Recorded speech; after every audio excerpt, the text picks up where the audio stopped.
முருகா என்னை காப்பாற்று என்று ஒருதரம் அந்த பழன முருகனை கூப்பிட்டால் நம் வாழ்க்கையில் எல்லா நலன்களும் பழனி முருகனுடைய ராஜ அலங்காரத்தை நமக்காக கொடுத்து விடுவார். சகலமும் முருகனே, செல்வமும் முருகனே.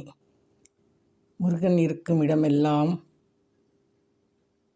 செல்வம் நிறைந்திருக்கும். அழகு என்றால் முருகு, முருகு என்றால் அழகு. தந்தைக்கு பாடம் சொல்லிக் கொடுத்தவர் தகப்பன் சுவாமி மருதாசலமூர்த்தி. வேண்டும் வரம் தருபவர், ஊழ்வினையை தீர்த்து கொடுப்பவர். சண்முக கவசம் படித்தால் சகல நன்மைகளும் கிடைக்கும். கந்தர்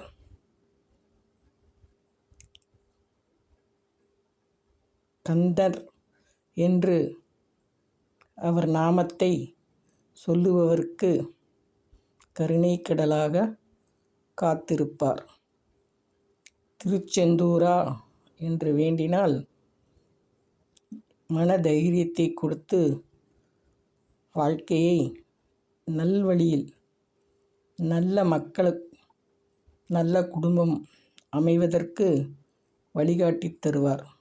முருகனே சகலம், முருகனே செல்வம், முருகனே அழகு. அழகு என்றால் முருகு. தமிழ் கடவுள் முருகர். அரோகரா என்ற நாமமும் வேல்வேல் என்ற நாமமும் முருகனுக்கு பிடித்தமான திருநாமங்கள். இதை சொன்னால் எல்லா நன்மைகளும் நம்மை வந்து அடையும். எல்லோருக்கும் எல்லாம் கிடைத்திட முருகன் குன்றுதோறும் அருள்வாளிக்கிறார்.